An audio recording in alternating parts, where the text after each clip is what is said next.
So does this country want to remain or leave the European Union? Well, today we're going to answer that question by explaining the result of the European election in the UK. So these were the overall voting percentages per party.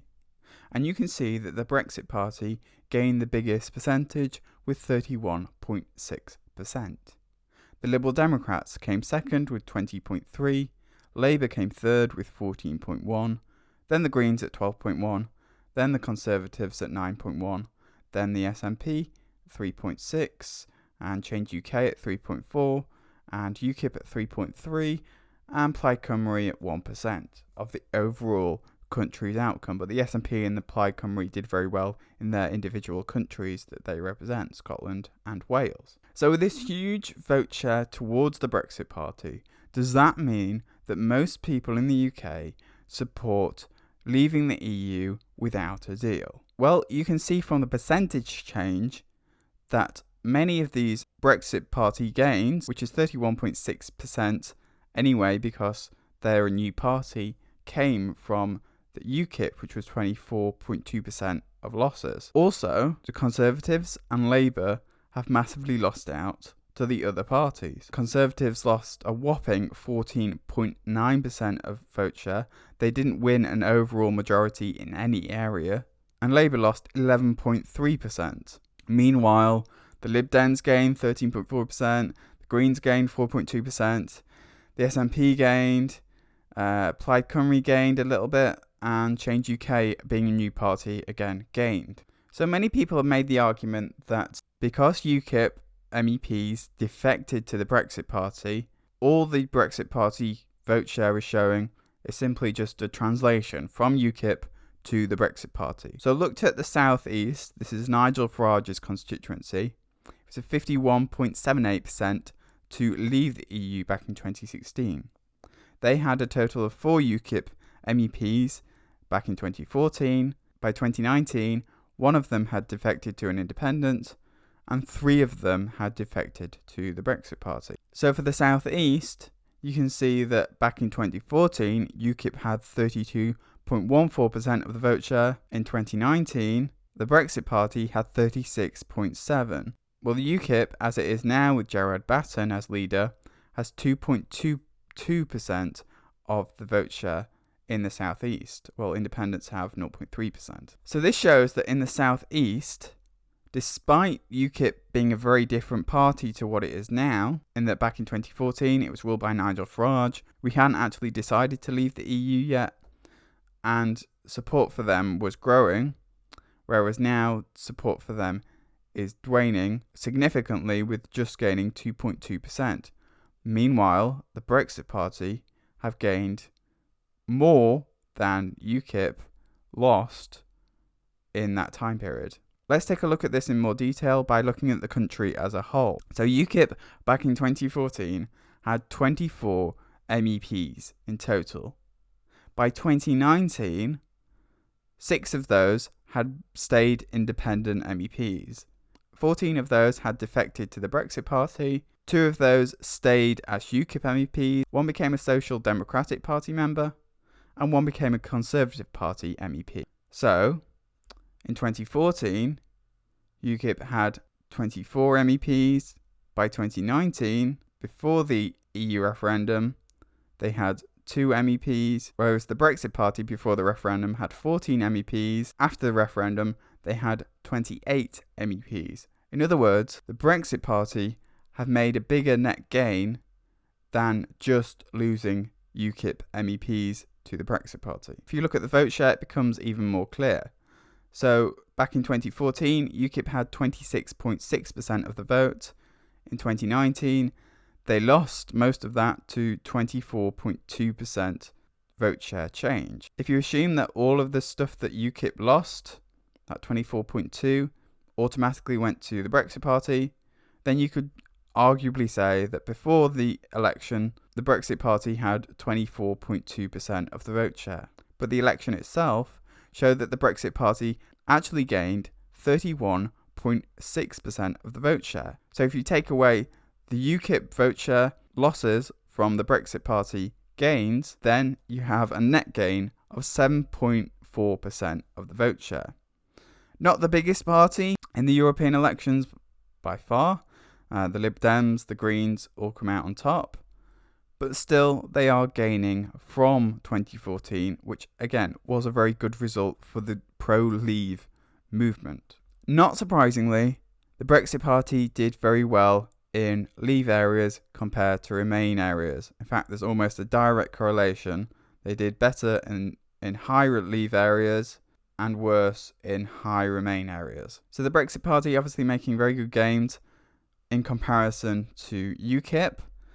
But I wanted to take a look at them in comparison to the Labour and the Tories in particular, and see whether people who supported the Tories back in 2014 now either prefer to have a no deal or a second referendum in which they can remain, or if they prefer to have a soft version of Brexit. In 2014, if you compare the Tories to UKIP, that made 54%. That's UKIP as a percentage of both the Tory and UKIP vote combined. But in 2019, if you compare the Tories to the Brexit Party, you arrive at 78%. In other words, the Brexit Party have taken a larger chunk out of the governing party than UKIP did back in 2014. If you look at Labour versus UKIP in 2014, that was 52%. Labour versus the Brexit Party in 2019, you arrive at 69%. In other words, once again, we have a similar result in that the Brexit Party have done better than UKIP, but Labour faring slightly better than the Tories when pitted against this party, possibly because Labour are trying to pitch themselves halfway in between Leave and Remain. So I wanted to figure out whether the Conservative Party were a busted flush now, whether they were completely done. And I had a look at the longevity of previous prime ministers and to see where Theresa May stood, really. You can see that the number of days that Theresa May has had in office is pretty low compared to other prime ministers. She's not on the same scale as Margaret Thatcher or Tony Blair or Winston Churchill. She's done worse than David Cameron and John Major. She's barely overtaking Gordon Brown. But if you look at the number of terms that Theresa May has spent in office, because she came to office in 2016 and then survived an election to become a prime minister in 2017, she has fared a little bit better than, say, Gordon Brown or Edward Heath or Anthony Eden, in that she's in this middle group with John Major and David Cameron. But she's not anywhere near on the scale of popularity and longevity as people like Winston Churchill, Tony Blair and Margaret Thatcher. So if everything goes to pot with Brexit, should the Conservative Party offer a general election to reaffirm the vote either for a no deal or a second referendum? Okay, so I put together the term times of each of the prime ministers post-war and worked out when the average time was between changing from Tory to Labour. And the average number of days is about 3,370 days. And you can see that we are currently on 3,302 days. So it would be very unwise to hold a general election right now, statistically speaking, because it's likely that Labour would win.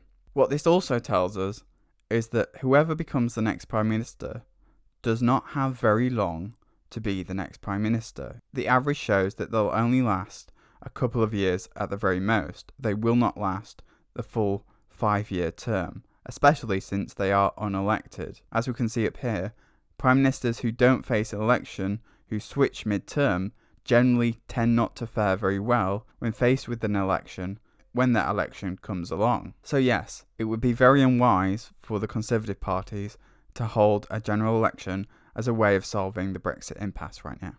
The other reason why the Conservative Party should not hold a general election is because they don't have very much support amongst both Leave and Remain areas. You can see that they're faring slightly better amongst Leave areas compared to heavy Remain areas, but the level of support amongst all areas is at least somewhere around 10%, which is pretty low. As for the Labour Party, they suffer a similar kind of dilemma.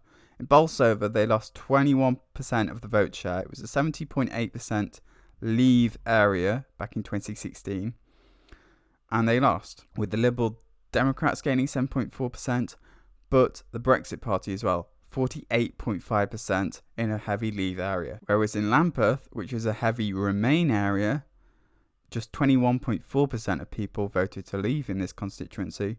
Labour are also losing 24.5% of the vote share, while the Lib Dems gain 23.8% of the vote share. So what we're seeing is a direct split. The Labour areas that voted to remain back in 2016 are heading towards the Lib Dems. The Labour areas which voted to leave back in 2016 are heading towards the Brexit Party. But also the Liberal Democrats are doing particularly well in this election compared to 2014. In 2014, the Liberal Democrat to Labour vote share was just 21%. By 2019, that had changed to 58%.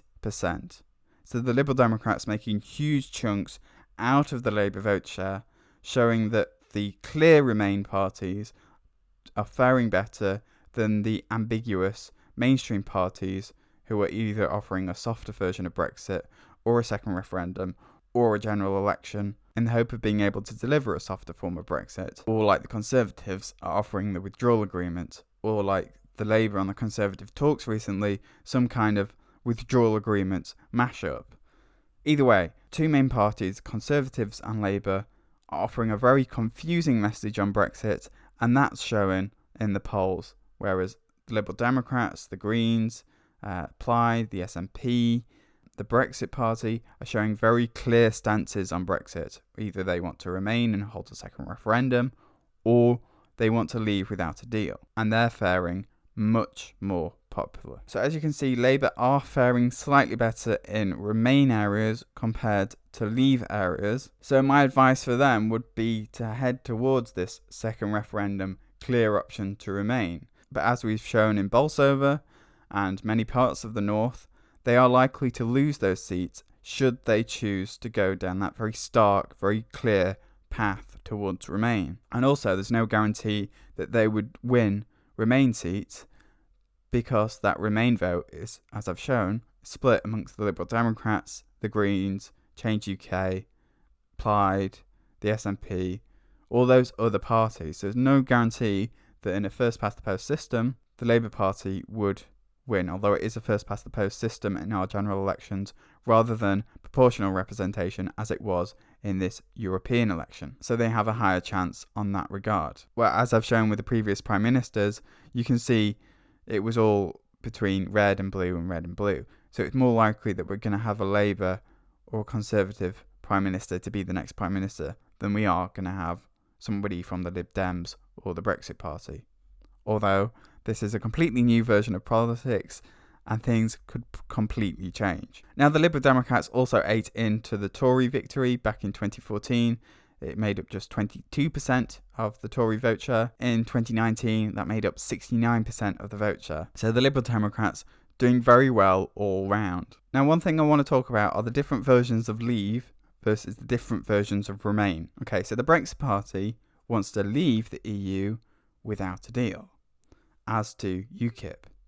But the Conservatives wants to leave the EU with the withdrawal agreement as they currently stand. They might change when the Prime Minister changes, but as currently stand, they want to leave with the agreed withdrawal agreement.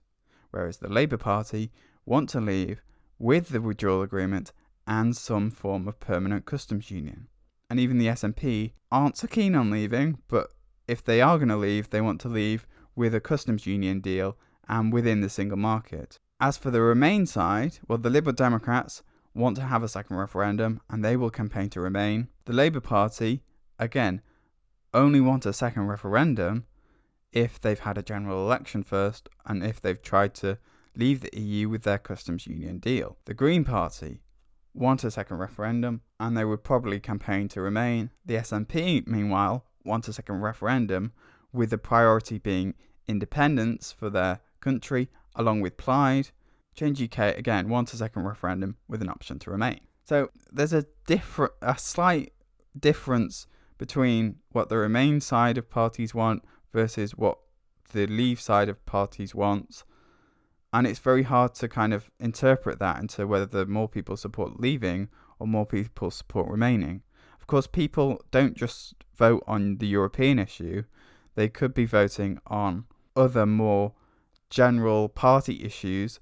For example, we know that the Brexit Party is completely new, it has no policies, and it only supports leaving the EU without a deal. But the Liberal Democrats are kind of more established. Some people might have voted for them all their lives. They're more about kind of liberal democratic policies, and people might be more in favour of those kind of liberal policies. Along with Labour, a very established party. Some people might see themselves as socialist or kind of working class, and therefore they vote Labour because they feel they belong to that kind of demographic. The Green Party as well, environmental issues, proving very popular amongst the public at the moment, very prominent in the news and everything. So people might be voting the Green Party based on our environmental issues. The Conservatives, people might see themselves as conservative people. In other words, they support the free market and competition and the kind of centre-right when it comes to their politics. The SNP aren't just about remaining in the EU, even though that was a huge part of their campaign this time, but obviously they're the Scottish National Party. Their priority is to make Scotland an independent country. Plaid Cymru, again, a similar kind of thing to the SNP in that they support a Welsh independence. Change UK, brand new party, they support remaining. They barely had any policies in this election. But again, it's different to the Liberal Democrats in that they're not an established party like the Liberal Democrats. If they were called Remain UK and got a similar vote share, it doesn't mean that only 3.4% of people would support remaining. It just means that 3.4% of people support their version of their party. Perhaps because they defected and they're a mixture of Tories and Labour. People don't really know where they stand on certain issues. People don't really know if they're going to kind of cut taxes or kind of support the working classes or be against them because they've got some Tories in there, and they don't know whether they're going to be more liberal with their policies because they've got some more centre-left people in there as well. So people prefer to vote for these other parties. As for UKIP, well, their version of leaving without a deal is still slightly different to the Brexit Party. The UKIP more recently has branded themselves with Tommy Robinson and his kind of anti-Muslim message, and it's been branded by the mainstream media with the far right and more kind of unappealing actions by some of the people that Gerard Batten decided to take on board.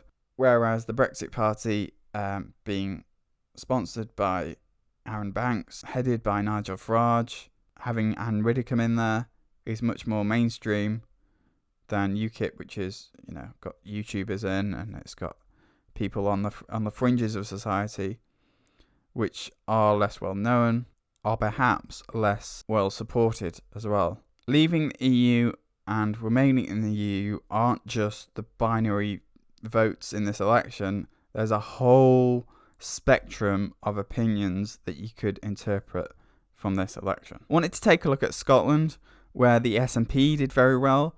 They got 37.86% of the vote share. But not everybody in Scotland either supports independence or a second referendum with an option to remain. There are some Brexiteers in Scotland. They made up the second biggest party with 14.69%.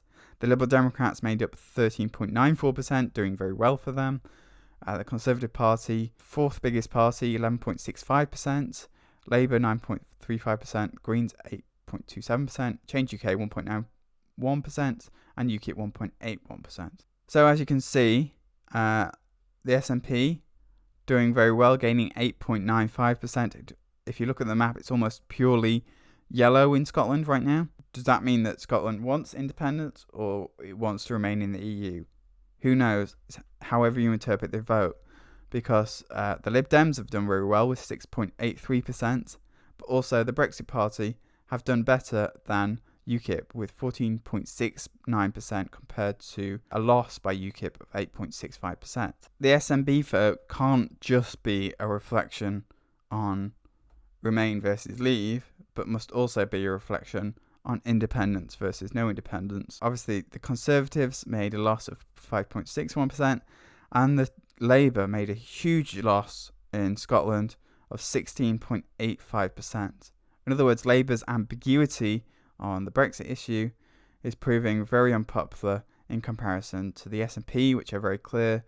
the Liberal Democrats, which are very clear, and the Brexit Party, which are very clear on Brexit. As for Wales, it's a very similar picture, apart from the Brexit Party being first, being a leave country rather than a remain country. So the Brexit Party gained 32.46% of the vote share, Plaid Cymru 19.6%, Labour 15.29%, Lib Dems 13.62%, Conservatives 6.53%, Greens 6.3%, UKIP 3.3%, and Change UK 2.91%. And we can see that the Brexit Party obviously gained from UKIP losses, but more than that, UKIP lost 24.26%, and the Brexit Party gains 32.46%. The Liberal Democrats making huge gains with 9.67% in Wales, whereas Labour losing just over 12%, and the Conservatives are losing about 11% of the vote share, whereas Plaid again gaining a modest percentage of about 4.3%,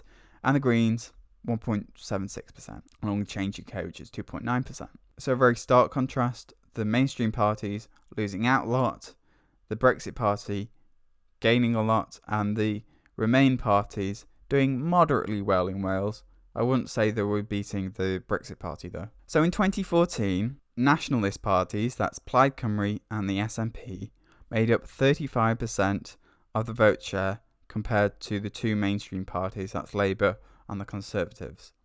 So if you remember back in 2014, we'd just about to have the Scottish referendum, and the appetite for independence actually wasn't that big in that Scotland chose to be part of the United Kingdom. But by 2019, the nationalists made up 69% compared to the mainstream parties, proving that the growth for nationalism, the growth for independent countries has grown. So, do more people support remaining in the EU or leaving the EU? Well, if you collate the Brexit Party and UKIP, they come out at 34.9% of the overall vote share. Whereas if you collate the Lib Dems, the Greens, and Change UK, they come out at 35.8% of the vote share. So it's almost within the margin of error, almost neck and neck, between the heavy Leave parties and the heavy, clear Remain parties. You could argue that it's slightly in favour of the heavy Remain parties, but then there's no way of interpreting whether the 23.2% that went towards both the Labour and the Tories is a vote for Remain or a vote for Leave. Obviously, Labour are offering a second referendum, but it's on the condition that they fail to offer a customs union deal first.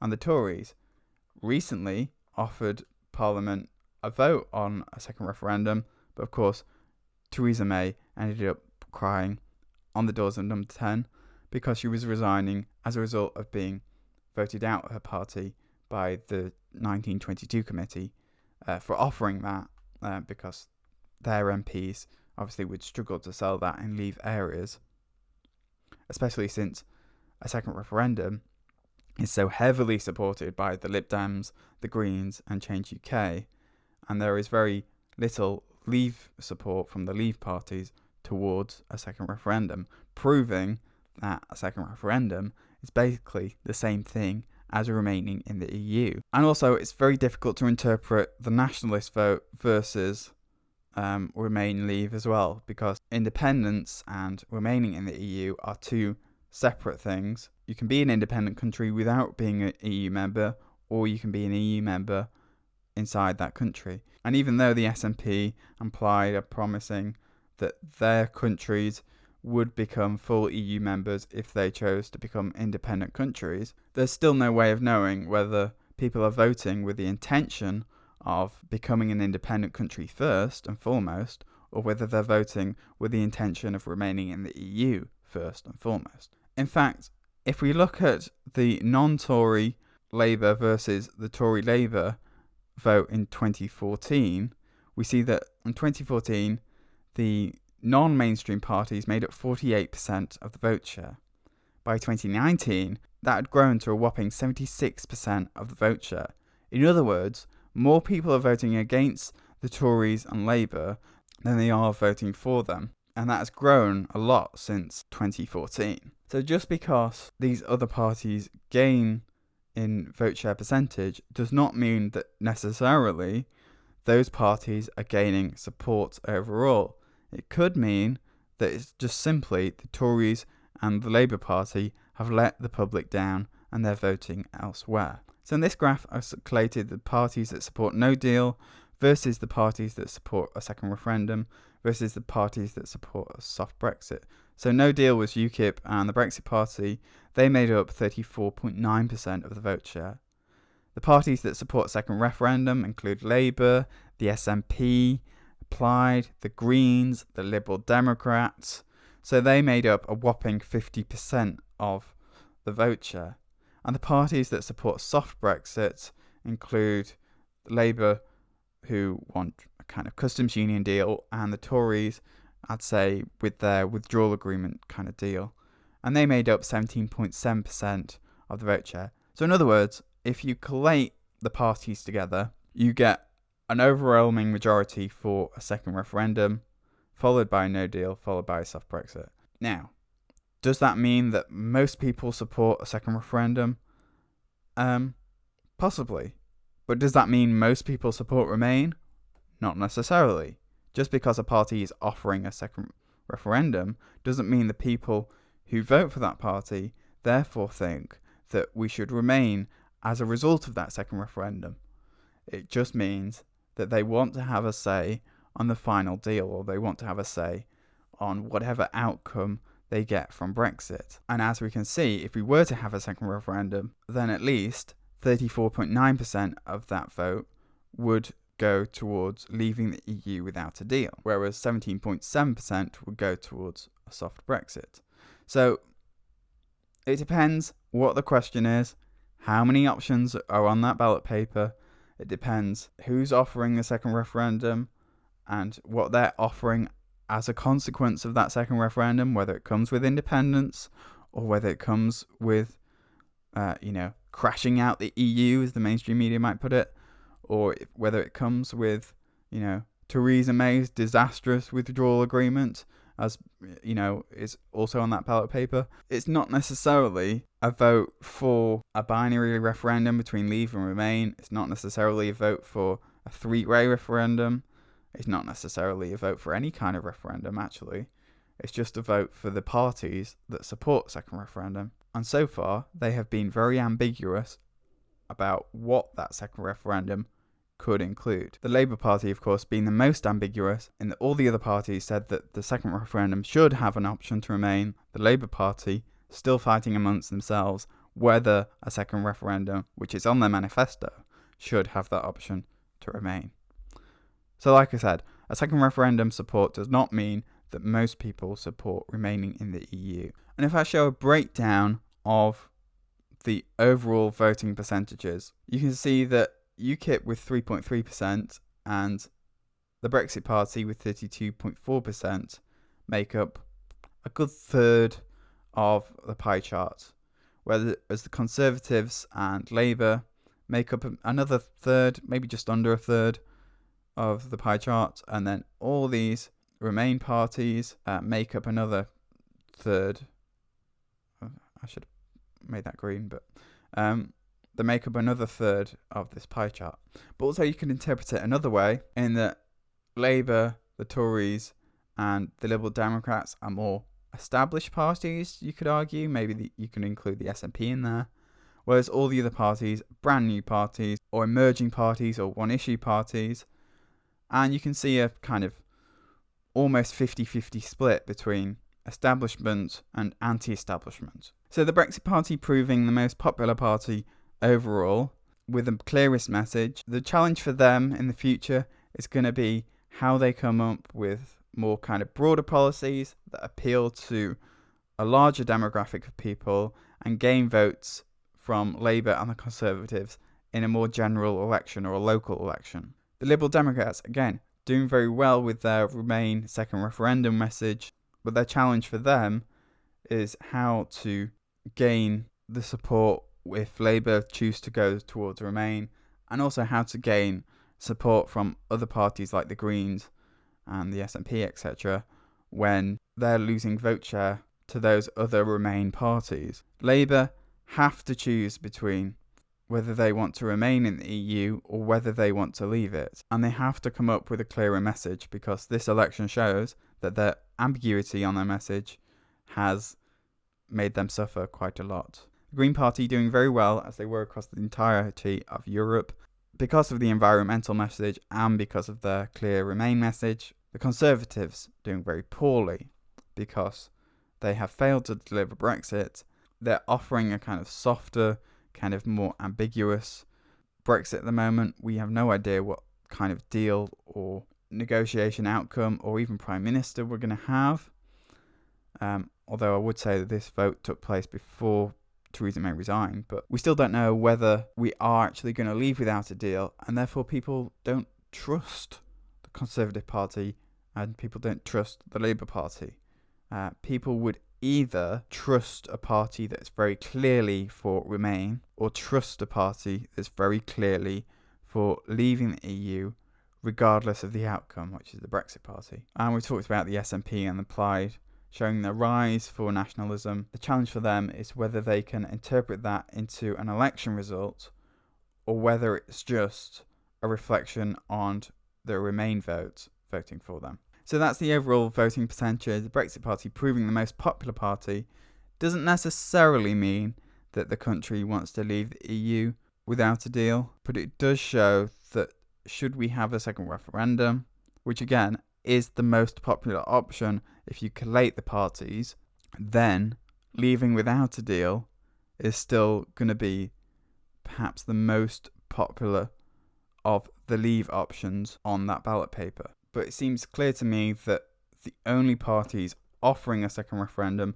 are the people that want to remain in the EU and want that option to remain on the ballot paper because they think that remaining in the EU would win. And that's partly because in a three-way referendum, the votes towards a soft Brexit or a Brexit deal and a no deal would get split automatically, and there would be an overwhelming percentage to remain in the EU. But if remaining in the EU came with a condition of independence for Scotland, again, this vote shows that voters would prefer to express that expression than reject it, and that the SNP and Plaid have done very well. But the two main political parties have to work out whether they're going to try to pick up votes from the Brexit Party, which the Conservatives might do, in that they might offer to leave the EU without a deal, or they're going to try and pick up votes from the Remain parties, which Labour might do,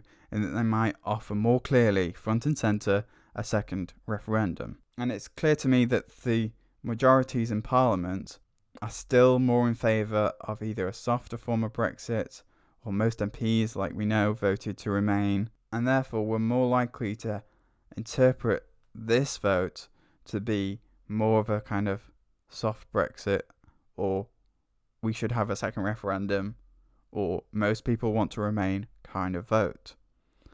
Whereas the actual interpretation is that when given the choice to vote against the parties, people will vote against the parties.